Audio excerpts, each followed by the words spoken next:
Hey everyone, how you doing? My name is Lat Mackey, and welcome to the First Frame.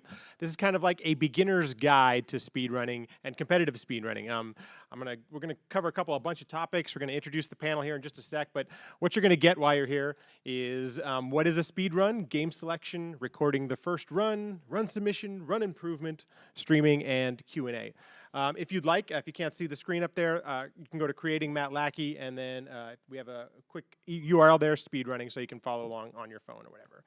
I'd like to quickly introduce the panel, and then I'll let you know why I kind of started this thing and why we're trying to do something like this. On my far right is the one, the only Lack Attack. So thanks for being here. He's a speedrunner of more than 30 games and in over 45 different categories. How long have you been doing this, Lack? I've been speedrunning since April 2013. So okay, so about 5.5 years, or 5+ years. 5+ years. So it has a lot of experience. Unlike myself, who's very new to this, I've only been doing it for about six months. So kind of having a good experience and new perspective to speedrunning. He's a current world record holder in City Connection, The Legend of Zelda, yes, and Doki Doki Panic. But I assume you've held world records in other games as well at different times. I've held records in Super Mario RPG and a category of Mario 1. We did co-op run with Darbian, who you may have heard of. But we did Mario and Luigi, and we got the record in that. It was pretty fun. Very cool, man. Very cool. That's a cool guy. I love the game. Okay, and then on his left and my right is Mr. Evan Grill, who is the moderator of one of the games that I currently run, Bonk's Revenge, and you're a new moderator, right, on Airzonk? I'm the moderator on Airzonk and a moderator on Pac-Land and mostly TG16 games. So if you're into obscure TurboGrafx 16 games, this is your guy right here, Evan Grill. Hopefully he's going to bring the perspective of how to submit a run and moderating and what do we do when we verify a run when you've verified a speed run, and also hardware enthusiast. A lot of my streaming setup and stuff like that came from help from Evan Grill. So appreciate it. Thanks for being here. Thanks for being here, guys. Okay, so let's move along. So what is speedrunning? And I know it's kind of a generic question, but basically speedrunning is just a playthrough of a video game with completion performed as fast as you can. I think most of you who are attending understand this, but it's good if we're trying to let the outside world know what we're trying to do, it's good that we have a definition so we understand that you're just trying to play the game as fast as possible. It's a very simple kind of definition of what we do. And then the competitive side of this, because one of the things that's great about speedrunning is that we submit our runs and we try to improve our own times, and we're comparing our times to others. There's leaderboards depending on the game. So a competitive speedrun consists of a recorded playthrough of the game that is timed, submit, and verified by a community moderator or moderators, depending on the game. Okay. So with that kind of language and vocabulary in mind, we're going to move along to game selection, which without a doubt is the most important aspect of speedrunning. And the reason I bring this up is because you're going to be playing the game a bunch of times when you choose a game to speedrun. The best advice that I ever got was choose a game that you enjoy. And the first game that I ever took on was Super Mario Bros. 3, and it was one of my favorite games growing up as a kid, which I assume a lot of us who are doing retro style games, choose one of the games that you really enjoyed a lot, because I put in 1,000 resets into this game, and I'm still not even happy with the time I have. So I'm gonna go. What was the first game you ever speedrun, Lax? So the first game I ever speedran was Super Adventure Island 2 for the Super Nintendo. And the reason I chose that was because I was looking on Speed Demos Archive as a website, kind of like a hall of fame for good speedruns. And I didn't see that game on there. And so I assumed that there was no time for it. So I said, well, I could get the world record in this right now by just completing a run. Absolutely. And so I did. And it was about an hour and 2 minutes. And I wanted to get the sub-hour. I was like, if I can get under an hour, that'd be really cool. I could submit it, and I'd be proud of that. So there was some improvement early. Nobody had really routed it out, and this was in 2013. So resources were much more scarce back then, instead of now. Like, there's resources for almost every game, tutorials and everything. I was just like, I think this is the fastest way to go. I'm gonna try to do it. And now the time has been lowered to around 46 minutes. Since then, and so that's just really neat to see speedrunning come that far in that game. But so we've mentioned that you speedrun many different games. What game have you put the most amount of time into nowadays? It's definitely Zelda 1. I've have over almost 13,000 attempts in the main category.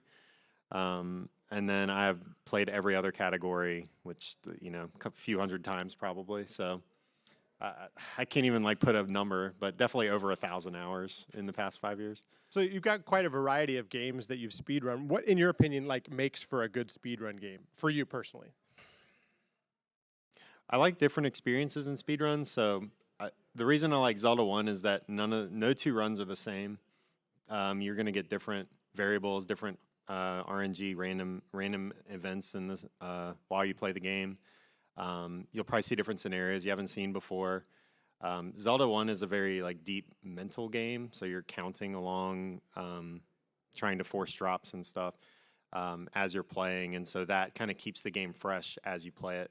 I also enjoy something like Super Mario 1, where it's literally the same thing over and over. I want to, you know, kind of zone out and just play a game. Might not want to think as much.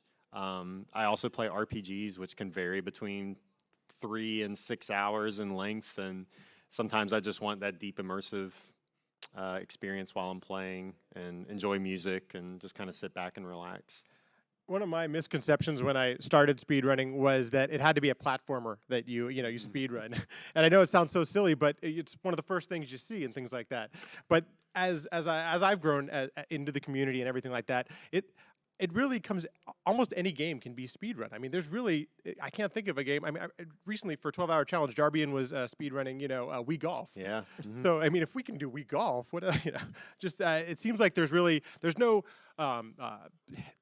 there's nothing keeping us from trying out different or new types of games. Yeah, even something like a rail shooter or a shoot 'em up or a game like Gradius or something that's like an auto scroller. There can be things that you can do on the bosses that will actually like shave 1/10 of a second off your time, and that is considered speedrunning as well. One of the Pac-Man game, we just recently were looking up some stats on that, and that has a score-based category and things like that. There are so many different ways to play the game. All just really, right, exactly. If there's a goal, you can run it. Such a good piece of advice. Thanks, man. Appreciate that. Cool. So let's go over. This is going to be kind of a longer portion of this. We're going to talk about the first run. And there's a bunch of different things you should do, but the first thing you should do if you're going to consider a competitive speedrun is to view the leaderboard. And every game has their own rules. Some of the leaderboards might not exist for a specific game. There are many different aspects to go into prepping for your first game that you're going to play.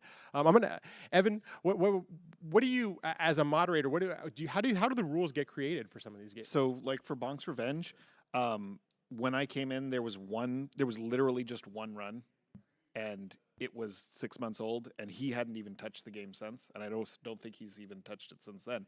And there were no rules written, so I asked to be a moderator. I became a moderator, and I wrote the rules, and I talked to him about it, and we made some decisions about what was acceptable, what wasn't.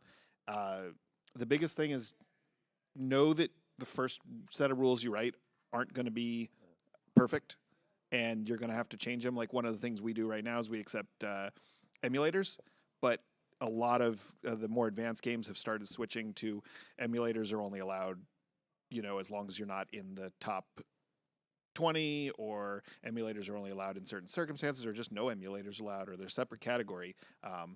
So there's a lot of variation. The rules are going to be rewritten multiple times. You're going to get input from more experienced people. You'll have more experienced people like Lack come in and say, hey, this really doesn't seem like it promotes competition or something like that, and they're gonna change. Speaking to that point, Lack, has there been a point where some rules didn't quite make sense, or there were things that you needed to change? And how was your process? Has that ever happened with you? We've done that with Zelda 1. We had a couple categories that just I think we changed the rules for some of our extension categories. So like the main category stayed the same, but there have been circumstances where we've added like a clarification, or somebody found a new glitch and we said, oh, well, that glitch isn't allowed or in this category. But those are probably the things that are most important, like glitchless or versus like an any % beat the game type category. Having to define what those glitches are and things like that makes sense. Yeah.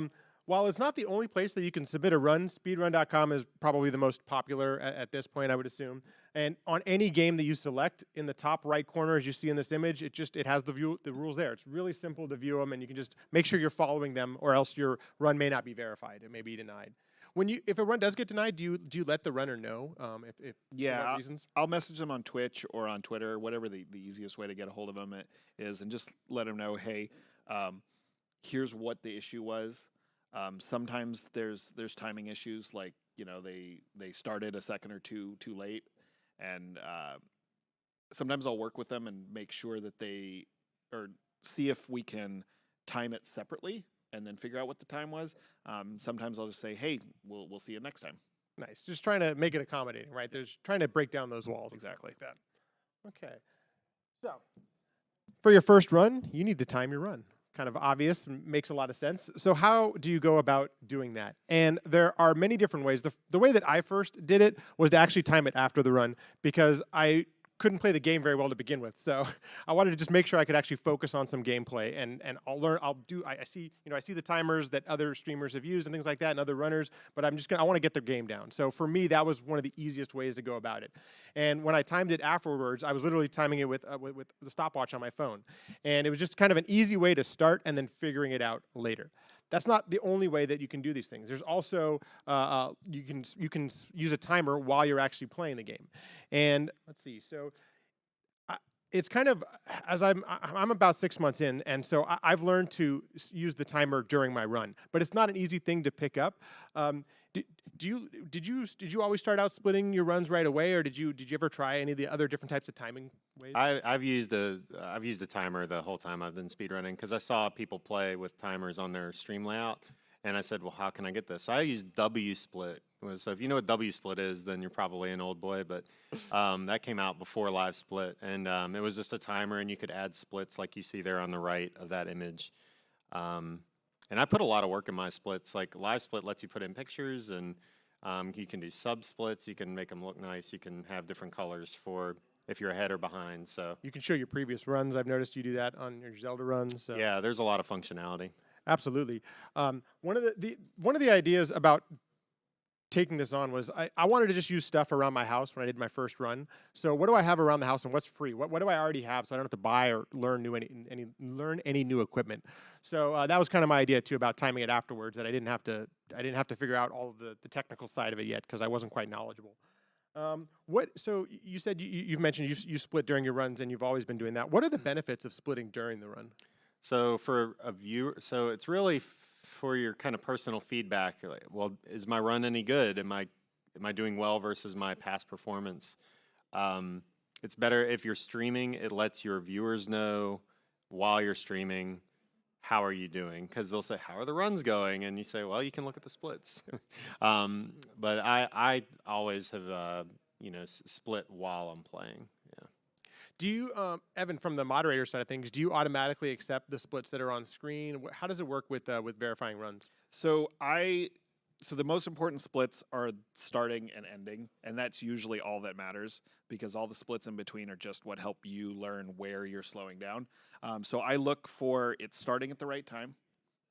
I look for it to match when it's starting, and then I look for it to match the end. We've had some instances in the past where people will split late on their final split, and then we're trying to figure out frame by frame where they actually hit the end. Mm-hmm. The best thing you can do is if you're not really competing for frame perfect, like I beat you by 2 frames, Mario just 1. go with where you split it.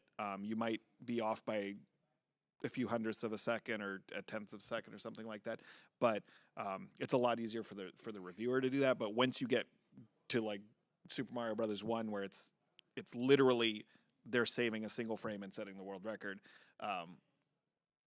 that's when you actually get out the frame by frame clicking through. And like, have you ever gone back and actually retimed a run? Oh yeah, I have gone back and frame counted using different software, and loaded my video in and then counted the individual frames. I did that in Lost Level or Super Mario Brothers 2 Japanese version. and I did that. I was going for a goal, and I was actually 1 frame short of my goal, so I had to continue playing. But I have used those to time out runs. Cool, very cool. Okay. So that's kind of like timing in a nutshell. And it's, for me at least, I still sometimes forget to split and sometimes forget to do these things. And the nice thing, knowing that I can go back and time it afterwards, is kind of just a safety net to feel a little bit better about the run. Okay, so here's the first run. And this is, so you want to record yourself playing your run through. The only way that you can submit a competitive speedrun is to record what you're doing. There are very elaborate setups, but literally if you were to put your phone on a tripod and shoot your television screen or shoot whatever screen you're playing on, that counts as a run. Before we had Twitch and all this kind of stuff, this was before we had. I wasn't streaming at the time, but that's, you know, that was a perfectly acceptable way to submit a run. So you don't have to invest in a lot of hardware or software or anything like that to submit a run.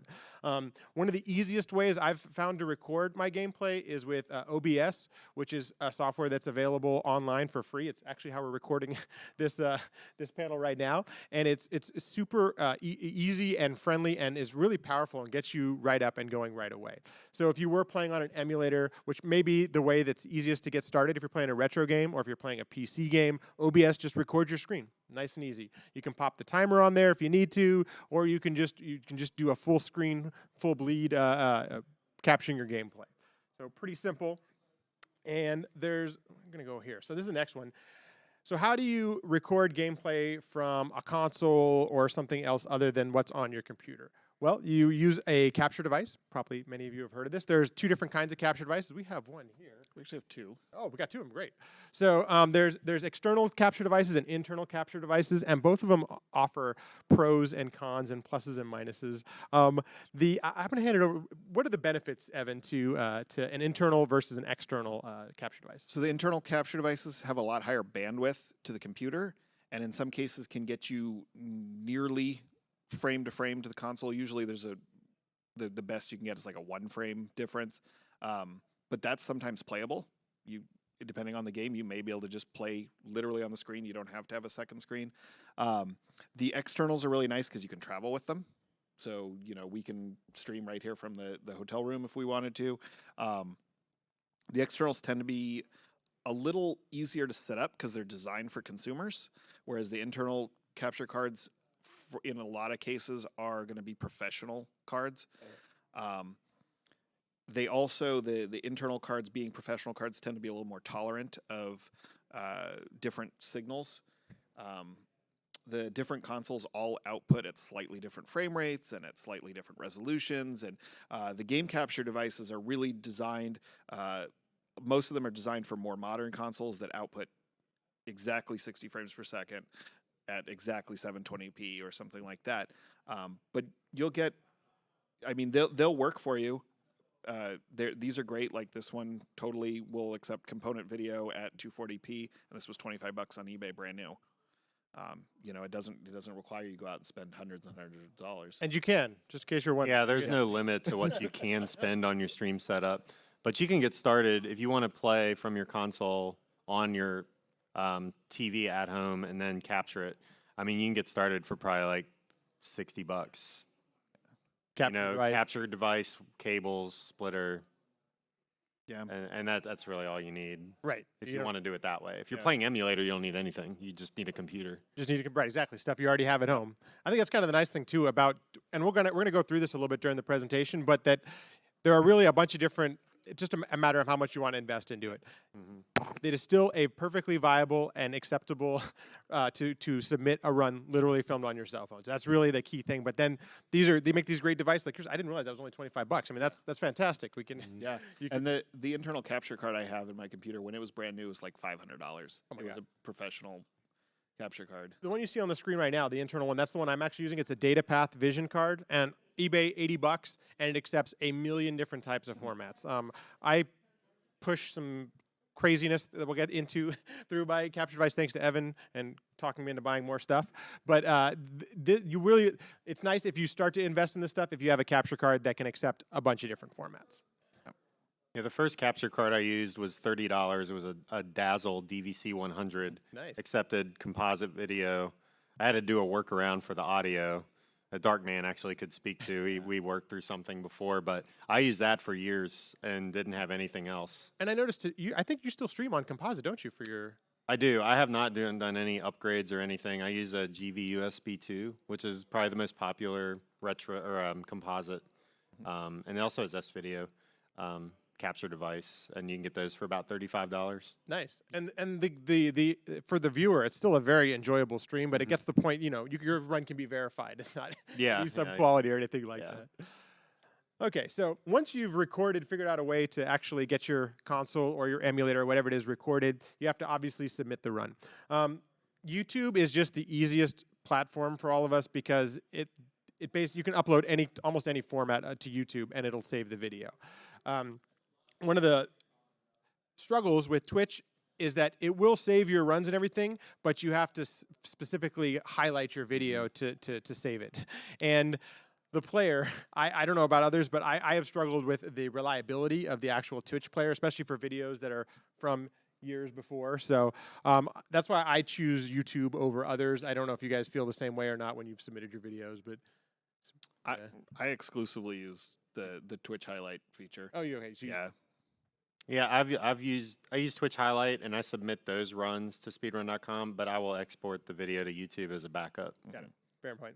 So basically what you want to do when you submit your run, create an account on speedrun.com. It's free, it's easy. You just put your info in there and then you search for your game and you submit the run. And here's what a typical run sheet looks like. You have to input the game, the time, the console, the region, and depending on if you've used an emulator or not, that may be one of the things you need to select for the platform. Because, like we mentioned before, different games might have an emulator category, and then a link to your video. I've always been curious. So, when you submit your runs, do you edit them at all before you put them on? Before you save them to YouTube or Twitch or anything like that? I don't do any video editing. I'll trim them to include the beginning or the end of the previous run, and then through the end of the timing for the next or for the run that I'm submitting. And if you do, are you using the tools online, or do you have your own tools to trim? I just use the ones online. Just okay. Perfect. Yeah, you can do. I mean, if you're uploading, you can edit the video, but I try to not edit the video as much because you don't want to tamper with the video. Once you're getting, when you're getting started, you just highlight the video and submit it. It's no big deal. One of the things I do like about using YouTube as well is it does have editing tools, so you can actually trim right there on YouTube, and you don't have to download any extra software or anything like that. Plus, I assume, Evan, that you're thankful when the video is actually just the gameplay. Yep. I pretty much every time I've seen a first run submitted, it usually is the run will be 5 minutes of a 45-minute video, and they'll say, "Oh, starts at this time." I'm like, well, if you know when it started, why didn't you just cut it down? Yeah, it's just about education and like I moderate several games too, and so if I go to verify a run and they just did their entire broadcast, like one example is the broadcast is going to be deleted after a certain amount of time, so you'd want to highlight and get that down to something. If somebody actually wants to watch your run, they would rather see the highlight instead of the entire stream. So. How long does it take to verify a run? I know it depends on the game, but what's it? The bare minimum time would be the time that the run takes. Usually there's a little bit of inspection at the beginning, inspection at the end, just to make sure that the splitting's right, and then I'll watch it and be looking for any weirdness. Every now and then, Twitch there was some problem with the stream, and Twitch will like cut out for a second, and I'll be looking. One of the big things I look at is, did the score change in between there? Did the amount of life they have change? That kind of thing. Anything that would tell me that the video's been altered. It's been spliced together with two runs. So you are looking for that during the verification process. I am looking for that. So yeah, one thing that helps with verification is the question you're asking is this person capable of this time? For lower or for runs that are newer players or just submitting, I honestly don't watch their video. I look at the time, I'm like, okay, that looks good. That's good. I'm verifying. Obviously, Evan has much higher higher standards for the Bonks adventure. Well, Bonks Revenge.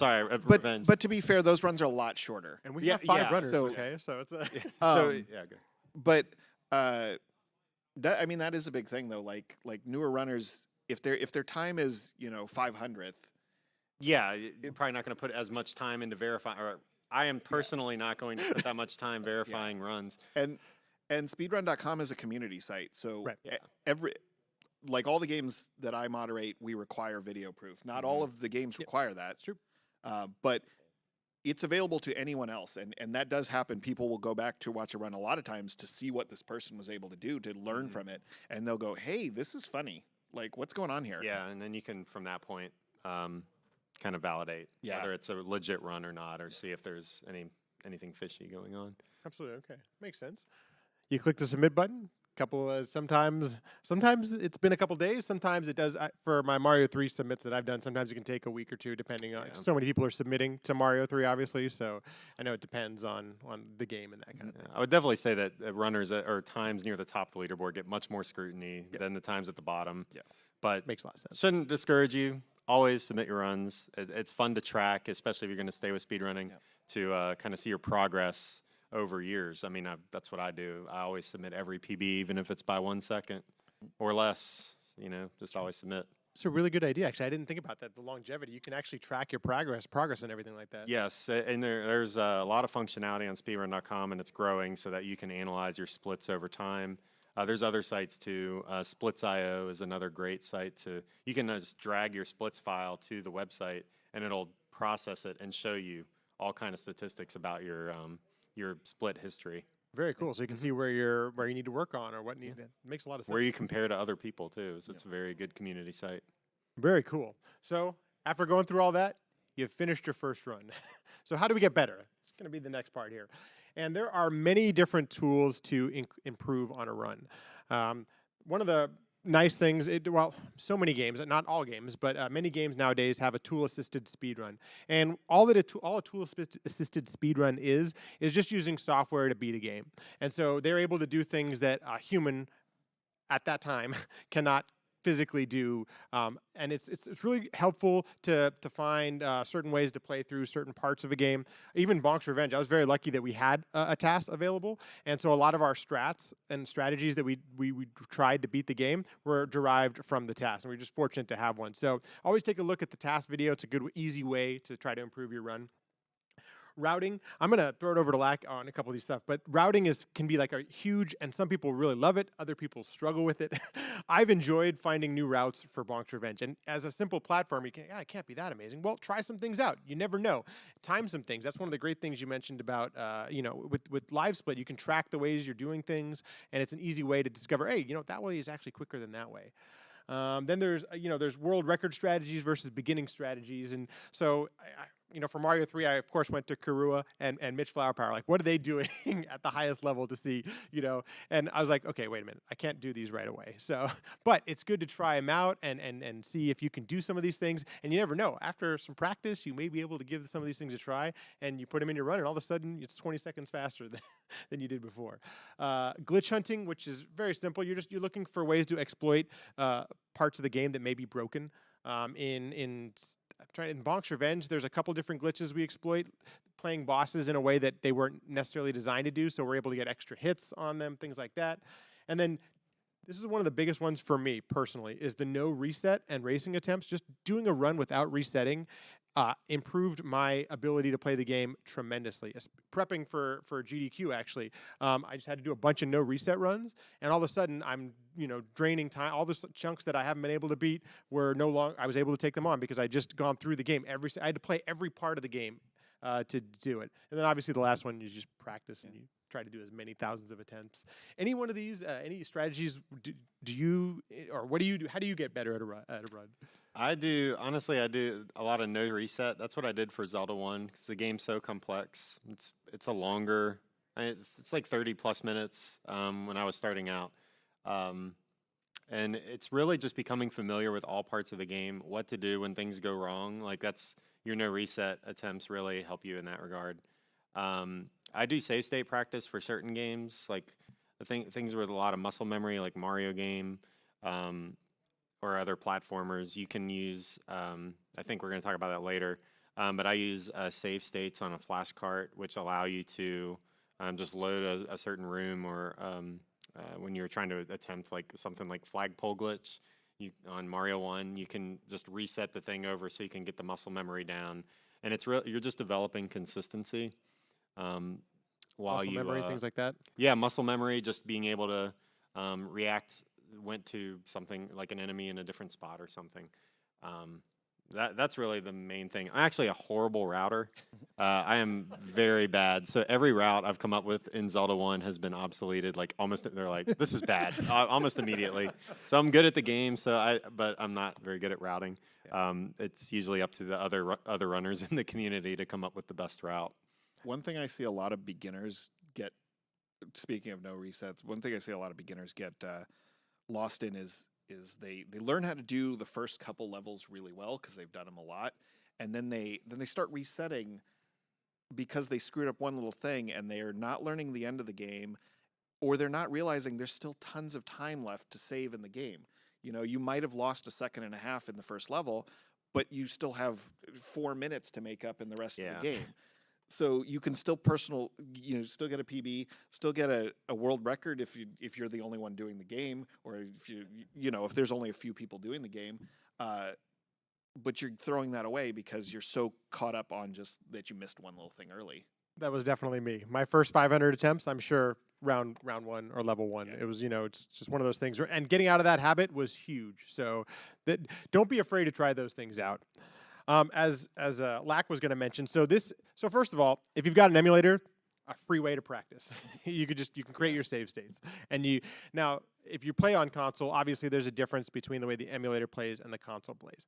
However, it's still a great way to practice. You can still learn to develop some of your own strats or some of your own routing or things like that. But if you're so inclined and you want to invest a little bit, most every console nowadays has a flash card, and all a flash card is you're able to put all your games on an SD card, and this is for an NES one. Did I put it in the right way? Yeah, okay. Let me make a comment. The ROM backups of the games that you own. Thank you. Yes. On the SD card. Yeah. That you legally own, and that Yes. we don't want to get sued. Okay, so anyway, so this one's for Nintendo, and what it does is you can just do save states like in an emulator on your console. We're so fortunate to live in a time where almost every console has some sort of flash card available for it. I'm going to make a real quick pitch, though, that if anybody wants to develop save states for a TurboGrafx 16, I would super appreciate it because one does not exist right now. So it makes it really challenging to practice bonks. But these are great, and they're super helpful tools to get better. It also helps when you come to one of these events that you're able to have that and not carry, a stack of 20 carts. It's just really nice to kind of preserve the games too. I didn't have to bring luggage that had all my games with it and everything like that. So, okay. So let's say you want to start trying some new things out. And I would argue that competitive speedrunners at the highest level stream their runs. Obviously, Mario 3 was the first game I streamed, so this is Karua and Mitch who, they're the top record holders right now in Mario 3, and there's a certain aspect of legitimacy to streaming your run. And that is that, first of all, it can be seen by people live. Yes, there could still be some manipulation, all those kind of things. But for the most part, as a community, we've agreed upon that legitimacy exists for those people that are streaming their speed runs. And it's besides that, it's fun. It's really fun once you've started to play the game and you want to share it with other people. I wouldn't have found the Bonk's Revenge community, all 6 of us, if it wasn't for streaming. So I think it's such a great tool for that. I've got another slide here. So, actually, let me go back here a sec. Sorry, apologies. Why should we stream our runs? Like, why do you stream your runs? I find speedrunning to be very boring if I'm not streaming, because if I'm resetting, I don't get to share that experience. I find it very valuable to share the speedrunning experience with the community. And so if I'm just playing offline runs, some people like offline runs. I don't really personally care for them. If I'm streaming that, somebody else is able to watch and kind of share in that experience. So I always stream. I couldn't agree with you more. I think it's definitely makes it way less boring because you'll be resetting a bunch of times. So There's also the aspect that if you get people watching you, you can make money doing it. You're probably not going to. That's true nowadays. Yes, you're probably not going to make a living doing it. But hey, if it costs you $100 to get the hardware to set up, maybe in 3 or 4 months you get $100, and it pays for it. It's paid itself off. Definitely, for sure. So here's what you need to start streaming your runs online. You need a decent internet connection, and that one you actually do kind of need a decent internet connection. I strongly recommend if you have available a wired connection. While I don't have the fastest internet at home, as soon as I started going in through the wired connection, I stopped dropping frames. Like the actual stream of itself just improved dramatically. You can do it on a desktop or laptop. You obviously need the capture software, as we talked about before, OBS, but there are others that exist. And then we talked about the capture device, and you need a Twitch or a YouTube account. Both platforms, there's actually other platforms too, but for the most part, especially in North America, Twitch and YouTube are the dominant players, Twitch being the dominant one, but YouTube does have streaming nowadays as well. And then the optional stuff, some people actually do just stream their gameplay. But if you want to take it another level and have some commentary during it and all those kind of things, you want to have a microphone or a camera. A couple different ways you can start this out. I started with the gaming headset. This is just, the Cloud HyperX, whatever. It has a microphone. You can hear your game. You can talk on it. Very simple, very easy to do, and once again, using stuff around the house. I just happened to have this one when I got started. Let's see. Yeah, I started out, I didn't use microphone or camera. Nothing. Okay, so it was just the gameplay, huh? See, once again. It took me like a year plus to actually put a camera on stream. I think I made it a donation incentive. Nice, perfect to start talking. Here's my setup at home, and this is as we're taking the next step. We're moving stream improvements, but this gets a little ridiculous real quick, folks. So I totally understand that part. But if you're into this stuff, it's really kind of fun to make sure that people can hear you. So you want to have a microphone, people can see you, you have a camera. I don't have a green screen setup. Some people do. I always think it's kind of fun to see. It makes it a little more personal, I guess. I think to see see my unmade bed in the background, right? Yeah. Exactly, and how the bed has changed over the years and everything like that.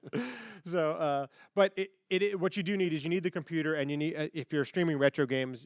I play on a CRT. I find it really challenging. CRT. Have you ever tried playing not on a CRT? Is it even possible? It's more of what you're used to. There's with newer TVs, the LCD, LED TVs, there's lag just from processing the signal. And so you might push a button and then wait a couple moments and then Mario jumps.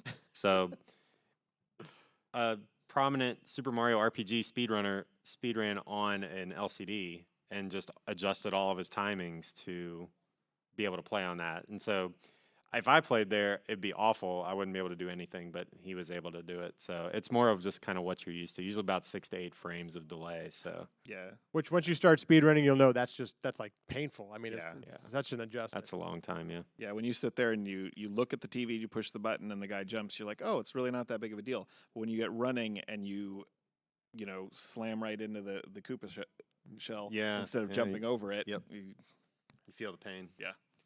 So if you really do enjoy the streaming aspect of it, and really easy to, there are some improvements you can make to your stream that enhance some of the visuals if that's your thing, or enhance the audio. I use a light when I stream, and it's helpful so people can see what I'm doing. You don't necessarily need that, but it's definitely something that's helpful. I now use the microphone on the end there. That's the Samsung, and it's just a microphone, but it's a little bit. I can get a little bit closer to my face, and it's a little bit easier to hear what the commentary is and things like that. Some of the video upgrades, and this is one of the big reasons I'm glad Evan's on the panel, is that there are a whole bunch of stuff to actually improve what your output looks like from games. If you're using, if you'll notice, a lot. This thing is 30 years old, so it was designed for a time when HD didn't exist. So how do we get our gameplay to look better if that's something we're into? Evan, tell us a little bit about scalers. What are scalers? So this is probably the least expensive full-bodied scaler you can get at this point. Full body is a weird word to say, but it full-featured. That's the word I'm looking for. There you go. This is a OSSC or open source scan converter, and basically what they do is they take the individual frames from the game and they scale them up. So they duplicate the pixels or triplicate pixels. I think this will go up to 5x. Yeah, that one will 5x now. So it'll do. And it takes in, there's a couple of options for how it takes things in. It'll actually take in VGA signal, component video, SCART. I think it'll actually even take in composite if you have the little adapter for it. And it'll output it over HDMI. And so if you have an HDMI capture card, you can do that. You can run it into your TV. This thing is as close to zero lag as you're going to see in hardware. If it adds a frame of lag, that's a frame every few frames. It's not even adding a frame every single frame. But these are really good. They're like 200 euros right now, so they're like $250 or so, and they're finally kind of regularly in stock, so you can actually get them whenever you want them now. They ship from Europe, and they take a couple weeks to get to you, but they're really good. You'll see the FrameMeister as an option out there. The FrameMeister would be one of those situations where I would probably do it as a secondary output, so you run it to a splitter, or you run it into a professional video monitor that has a second output. The FrameMeister will. The nice thing about it is it'll output actual compliant HDMI signals. The downside to it is that it has a frame buffer in it, so it actually will add a little bit of lag, about 1 to 2 frames of lag. But both are going to produce really nice, crisp visuals. I don't know what. Do we know what they're using out there for? They're using an OSSC as a scaler for the actual the marathon that we're doing. So all those games are coming in usually through higher end connections like the SCART RGB or the component video, and you're seeing really nice, crisp pixels, and that's kind of what you're going for. Yeah, the FrameMeister is actually really hard to find now. They're run about $400 or $500 for one of those. So OSSC is a much more affordable option if you're looking for high quality. Yeah, the video processor in the FrameMeister is actually end of life, so they bought as many as they could, and they're going to continue making them till they run out. But they will run out. But they have not announced what the successor to it is. So if you want to spend some more money, we've got an RGB modded Nintendo, and what RGB means is that it's getting the native highest quality signal out of the console. Am I describing that correctly? Yeah. It's a little different on the NES because of the way it processes, but yeah. Got it. So thankfully, I had a person do this because I wouldn't have a clue what to do, but they added an extra thing. They added a graphics connection to it. I want to make sure I'm getting this correct. And so you're able to output in 240p, which the reason that's important is because all of these scalers and everything like that, that's the best quality signal you can get to scale it up to whatever you want to put on your stream or whatever. To enhance that as well, there's a company out there, HD Retrovision, makes these cables that will take your whatever RGB signal you have. This one's actually for Genesis that I use for TurboGrafx. There's not one for the Nintendo because you don't need one. You can have its own component out. But I also have one for the Super Nintendo. And these cables are awesome because they take whatever you've got coming out and they're able to plug it into your component. They convert to your component. They have some smarts in here. There's some chips and stuff like that. I don't know if I'm getting all this technicality stuff right, but You're pretty close. okay, close enough. Okay, I know they work awesome. Okay, so if you're looking to improve the signal, The one really nice thing about those, especially even if you're not going to speedrun, even if you're just going to play casually, most of us have a parent or grandparent that still has a big CRT TV, but it was one of the ones at the very tail end, and those have component inputs, and those work great with those. I mean, you will not believe what Mario looks like in Super Mario World until you see it. The guys who make this, you can actually just contact them. They're super available, and the cables are a little bit more expensive. I think these ones are about $80 or so, but well worth it. They're super well made, heavy duty. I've put a lot of action on them already, and they've held up quite well. So, anything else I'm missing on the scalers or the hardware mod stuff? I mean, It's never ending, really. There's really no end to. yeah, depending on the console you're playing with, you may not need to mod it at all. Like every single model of Genesis outputs RGB natively. You just need a correct cable for it. Almost all of the models of Super Nintendo output RGB. Some are a little bit better than others, but don't spend a lot of money. The biggest thing that if you can take away from this is start with what's free for you, and then work up from there. If you get a day job, you have a little more disposable income, just go for it, So, okay. So that being said, we do have a few minutes left. Are there any questions or anything that people are interested in that maybe we didn't cover? Yeah, what's up?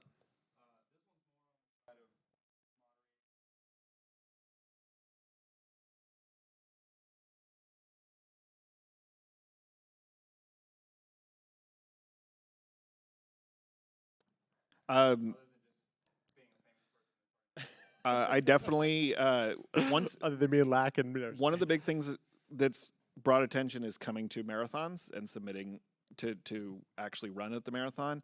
Another one is once this became a thing, I started telling everyone. I was going into other people's streams, being like, "Hey, I just got started speedrunning," and some people hate that, and by all means follow the rules of whoever's stream you go into. But a lot of times people go, "Oh man, Bonk's Revenge! I remember playing that game. That game's great," or something like that. Yeah, have you taken on any more obscure games, Lack? And that Oh yeah, I've taken on a few. I actually played Big Nose the Caveman here at AGDQ 17, and that was a game I played as a kid. Nobody had ever heard of it. I just started streaming it a bunch, and act interested in the game. There's some like online marathons that you could probably submit to. That like it's hard to get a game that nobody's heard of into a GDQ. Yeah. But I don't know how it happened. I'm just telling you right now. I have no idea why they accepted Bonk's Revenge. Yeah, I mean, so. sometimes you roll the dice and it works, but I would recommend just looking for a smaller event to try to build some momentum. And like I was just watching OmniGamer play his Game Gear game Sylvan Tale, which I'd never heard of. I think it was Japanese only, but I watched him play it and I was like, this game's actually pretty cool. And so I think it's just kind of exposing people to the game and finding a platform for it. But if you stream it and people come watch, then if you find another game and then there's some crossover there, and I like whatever game that you're playing. Yeah. So Evan definitely knows. I'm kind of on a mission to recruit for Bonk's Revenge, and just a few months ago, our community basically didn't exist, and so I have submitted to every possible marathon I'm able to, and I started. You mentioned online marathon, Retrothon was going on, and they accept almost any game. There was hundreds of viewers watching at that time and everything like that, and so I was trying to just get it out there as much as I can. Evan, did you have to request from Speedrun.com to get it to be a moderator or something like that? Yeah, so there was a moderator for the game, and there were no video submissions at that point. And I was wondering, and so I just asked. I said, "Hey, I submitted a run, and it's been 2 weeks, and nobody's reviewed it. Can I be a moderator?" And they said, "Sure, we made you a super mod." And so I have complete control over the game now. Perfect. I haven't heard from. It's not you, is it? no. No, there's I don't remember who it is, the other person that is the moderator, but I have not ever heard from them. Oh yeah, I don't remember his name or her name. Could be anybody. Cool. Any other Did that questions? kind of answer your question? Yeah, sorry, Like, that makes sense. Yeah, yeah, just a absolutely. way to find, I guess, more viewers for if it's your channel or if it's somebody else's channel that you're a part of. So. Yeah. What you got?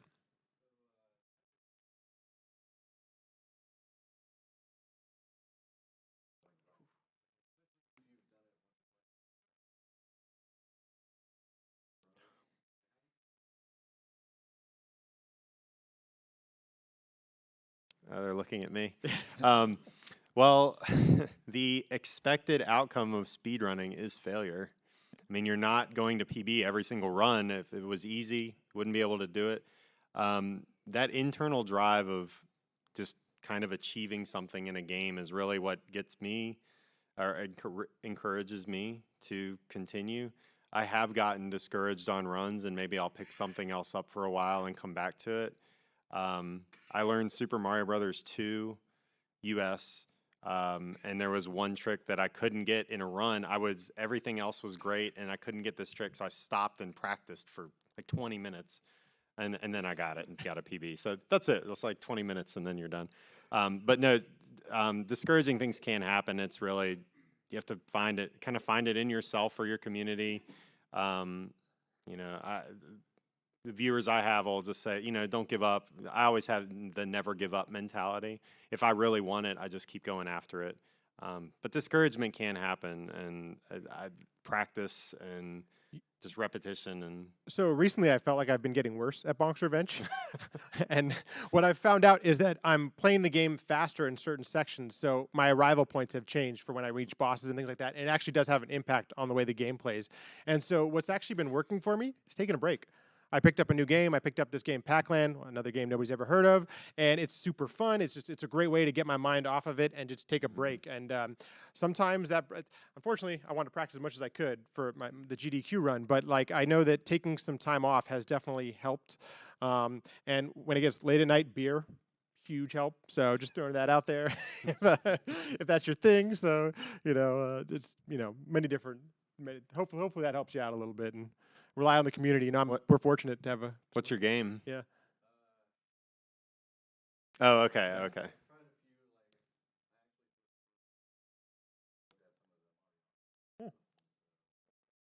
I'm learning that too, and it is very difficult.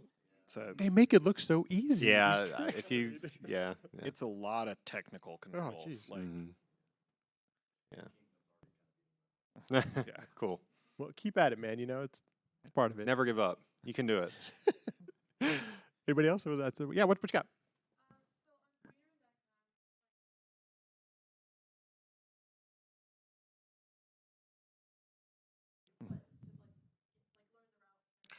Great question.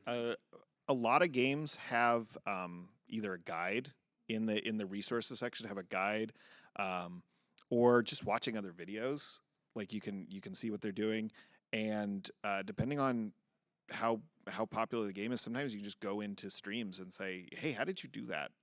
And they'll usually, as long as they're not like hardcore focused in, they'll stop and talk to you and say, "Hey, this is how I did it." Because most of the games I've seen, people want more people. It's not that they want less people. It looks better if you're the number 5 out of 500 than it does if you're number 5 out of 10 or out of 5. or out of 5. That's Still top 5. Okay. Yeah. But yeah, speedrun.com, if you go back to that slide that has it on there, like every game has like a forum where you can ask questions. Oh, sorry. A forum where you can ask questions. There's resources. There's guides. Usually a Discord server, if you're familiar with Discord. Go in there and pop in and ask a question. Depending on how mature your game is as a speed game, there'd be a practice cart available, a tutorial available. When I started out, I watched other people's speed runs and took notes, manual notes, and just copied them, essentially. I mean, that's what we're doing, is we're building on other people's experience in speed games and just trying to get better.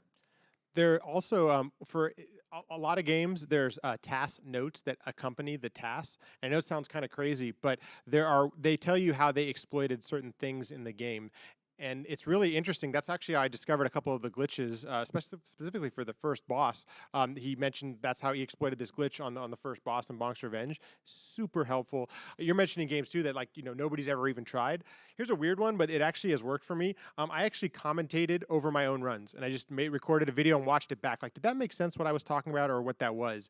And just kind of identifying the way you play the game might help you improve some of your strategies moving forward with the game. So yeah.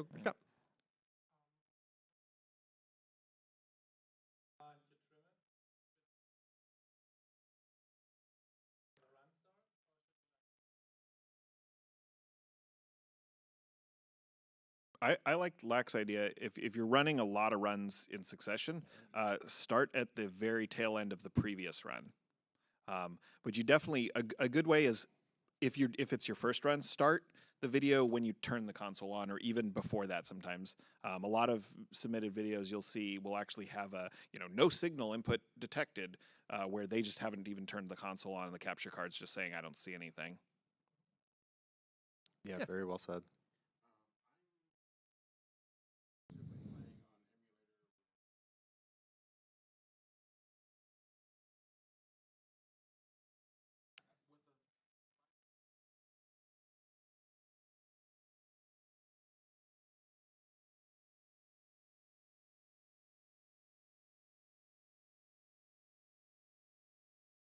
That's a good question. That's a tough one.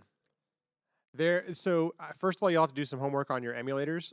Different emulators emulate the game differently. Yeah. And actually, there's even certain speedrun rules that prohibit specific emulators on them. So start there. Look what is recommended for whatever game you're submitting, and then Google is your friend, you know, but also ask the community. Lack pointed to something, the Discord servers. I think that's a really great tool if you're one person, because a lot of us have to, like I had to start with emulators. I didn't have anything else. So I think it's a really good place to start, is to ask others what they're doing and how accurate is it, because you'll have people who still emulate the game and they can compare it against their console. So you'll know how that experience is. I don't know if anybody else has any other. eBay and Craigslist and garage sales are your friend. There's a lot of Thrift stores. It's really terrible to say this from this point of view of somebody that loves retro consoles, but there's a lot of parents out there that have no idea what they have. And, you know, Johnny went off to college and they're like, I hate looking at this stuff, and they'll sell it off cheap. And it really stinks for Johnny, but it's your win. Yeah, emulator is perfectly fine. Learning game, you can get to the top of a game, honestly, on emulator. Like, it shouldn't be an inhibitor. I would say, to echo what Lab Mackie said about just making sure you're using the correct emulator, and really, I mean, that should be a good enough experience. Like, if you want to do console, like, you're gonna have to actually buy a console. But yeah, I would just make sure your emulator's using the correct. I'd also hate to recommend it, settings. but I had some luck with the Wii Virtual Console, if that's your That's thing. a good point. Yeah, that one is actually a really good emulation. So The only downside to the Wii Virtual Console, I just want to jump in, is you can't buy anything on it anymore. right, that's Oh yeah, don't use Wii U. so the Wii Virtual Console, Wii U Virtual. Yeah. Console. It looks like we have time for one more question. So you're sure.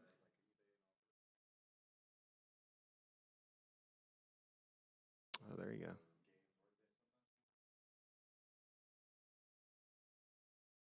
Yeah, trade, big thing. Yeah, so the comment was about you can use Reddit. There's a subreddit that will make that stuff available. Which one is that specifically, just so we can... Oh, okay. Well, trade's a good thing. But all that being said, first of all, thank you, Evan. Thank you, Lack Attack, all for being here. And thank you for joining us. And I hope you learned something. And if you have any questions, you can always contact me. I'm Lab Mackie on Twitch and on Twitter and all that kind of stuff. And I really enjoy putting this stuff together. This is the kind of thing I wish existed when I start. I still haven't found a very good comprehensive way to do this. So I hope we put together some information and help everyone out there. So thank you guys. Appreciate it. Okay. Thank you. We're going to call it there. Thanks, guys.